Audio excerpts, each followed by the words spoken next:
Dário Berger. Senhoras, senhores senadores, telespectadores da nossa grande TV Senado, que cada vez alcança maiores audiências. Da mesma forma, a nossa Rádio Senado. Senhor presidente, nós muito temos falado, eu diria até exaustivamente, aqui desta tribuna, sobre as profundas crises que vive o país, onde prepondera a crise econômica, com todos os seus reflexos negativos. Entretanto, nós não podemos pensar que o Brasil vai acabar, mas isto sim, que o Brasil vai superar os seus atuais infortúnios e lá adiante, e tomara que não demore muito, retomar o seu caminho desenvolvimentista. Pensando assim é que quero, senhoras e senhores senadores, projetar, especular sobre nossas futuras relações internacionais, das quais nós ainda devemos depender bastante, mas, sobretudo, contribuir. Relações das quais vamos precisar de novo para nossos acordos comerciais, educacionais e culturais. Por isso, falo com alguma tristeza do descaso atual do governo com nossa diplomacia brasileira. Dentre as funções essenciais do Estado, as relações exteriores possuem lugar de destaque na história do Brasil.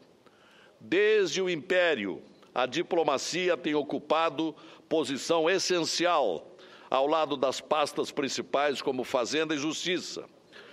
Não foi por acaso que os construtores de Brasília, Niemeyer e Lúcio Costa, colocaram em posição privilegiada na esplanada, próximos dos três poderes, com arquitetura belíssima e diferenciada, os ministérios das Relações Exteriores e da Justiça, exatamente por suas importâncias institucionais.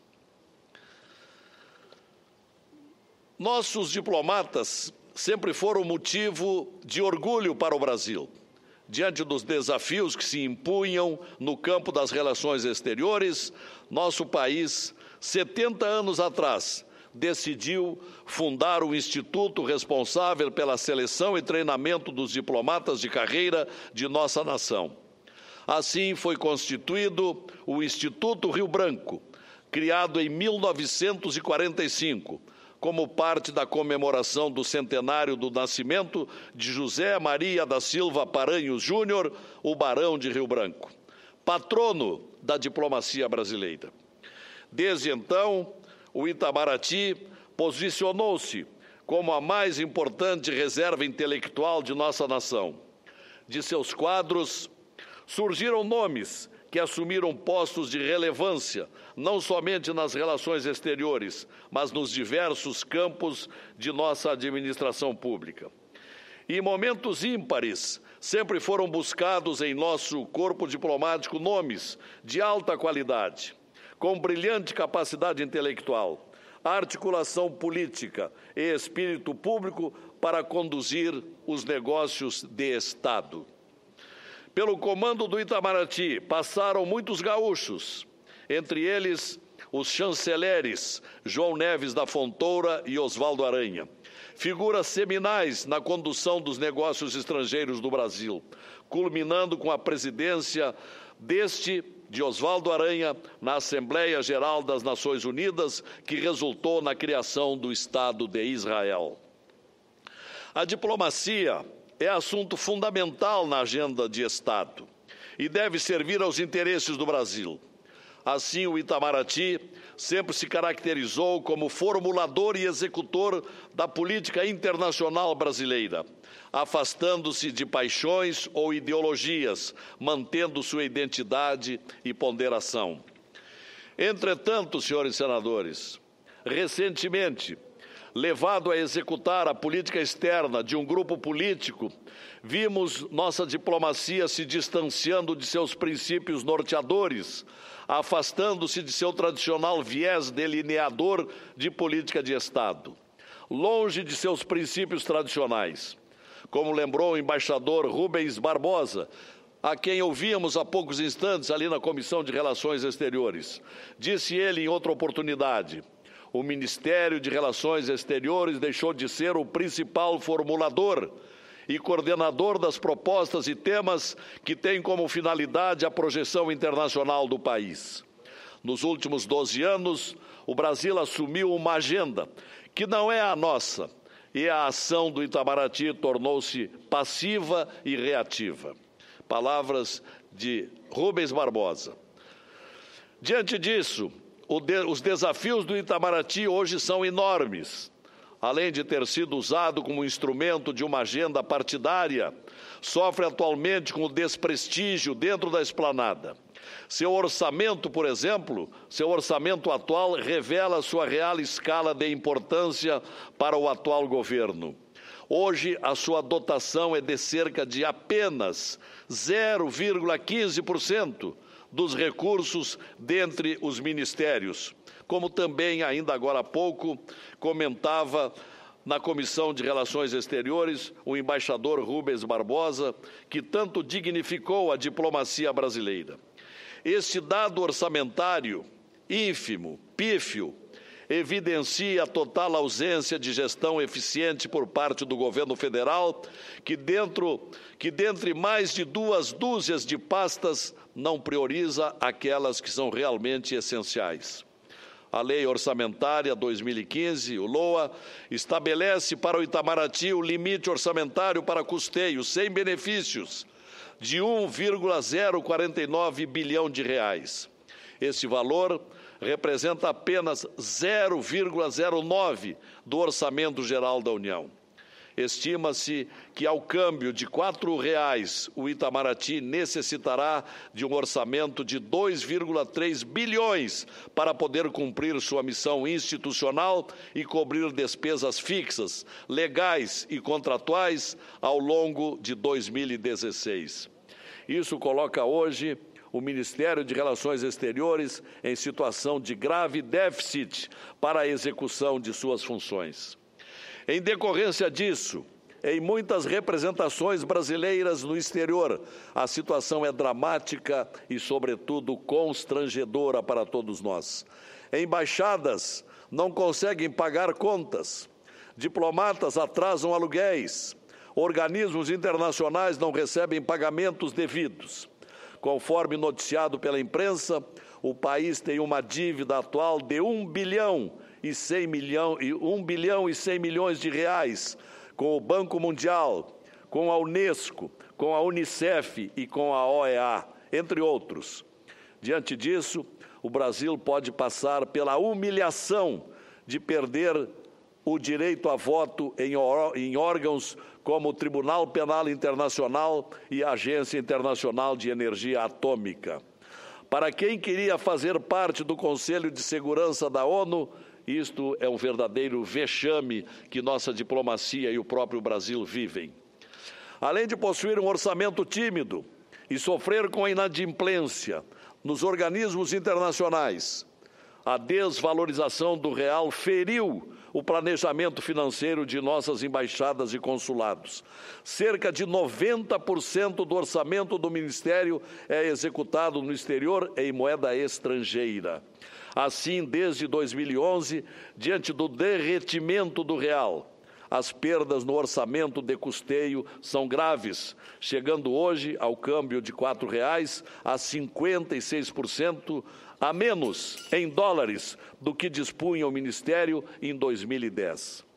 Essa dramática situação orçamentária do Itamaraty afeta a imagem e a presença do Brasil no mundo, assim como o desempenho de funções importantes do Ministério.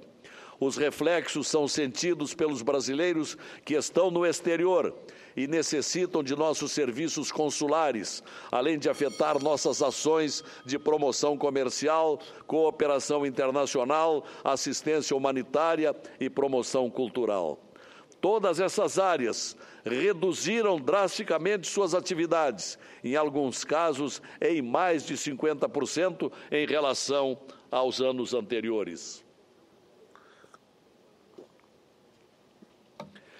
As ações do Itamaraty, senhor presidente, são mais densas e importantes do que se imagina. Como lembra a embaixadora Vitória Cliver, a imagem distorcida dos punhos de renda demonstram desconhecimento do trabalho real do diplomata, que atua também ao ar livre em situações de terremotos, catástrofes, crises políticas e dialoga com todos os interlocutores necessários para defender os interesses do país e do cidadão brasileiro em várias línguas, culturas e regiões.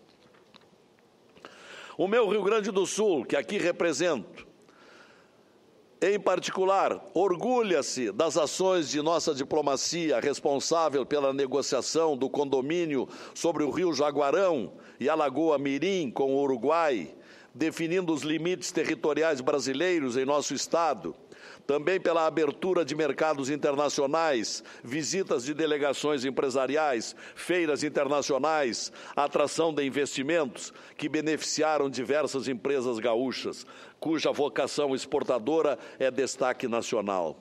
Os gaúchos também atuaram sempre em convergência com o Itamaraty, com presença efetiva em missões de paz da ONU, muitos oriundos de nossa Brigada Militar. E hoje, por exemplo, o general Carlos Alberto Santos Cruz, que comandou a missão de paz no Haiti, atualmente é o comandante da Força Militar da MONUSCO, na República Democrática do Congo. Nascido na cidade de Rio Grande, orgulha nosso Estado e o nosso país no exterior por suas funções. Neste momento, senhor presidente, discute-se neste Congresso a real necessidade da abertura de tantas novas embaixadas e consulados do Brasil nos últimos anos. Em tempo de economia e corte de custos, esta é uma ação que deve ser discutida e revista. As ações de nossa diplomacia devem observar sempre os princípios da pertinência e da eficácia. Assim, poderíamos direcionar recursos de modo mais efetivo, desafogando o sistema, aliviando a situação de embaixadas que enfrentam dificuldades financeiras. Pelas mãos de nossos diplomatas passam assuntos da mais alta relevância nacional, como negociações políticas, acordos comerciais, com amplos impactos em nossa economia, além de assuntos culturais e de natureza consular. Portanto, torna-se importante que esta Casa se posicione em favor do Itamaraty, em favor de nossa diplomacia, na defesa de seus interesses institucionais, que são também os altos interesses de nossa nação. Entretanto, é preciso ir além e encontrar mecanismos que protejam nossas instituições de ingerências políticas, humores partidários e cortes orçamentários que colocam em risco um dos órgãos que mais nos enchem de orgulho, celeiro de grandes nomes que catapultaram o Brasil para novos patamares na esfera internacional, que defendem nossos interesses no exterior, que servem de amparo aos brasileiros que estão fora de nossos limites territoriais e que, quando chamados, atuam com competência em setores estratégicos da política nacional. Era o que gostaria de dizer nesta oportunidade. Não nos esqueçamos. Concluindo, não nos esqueçamos, apesar das crises que vive o Brasil, da importância da nossa diplomacia. Era isso, senhor presidente.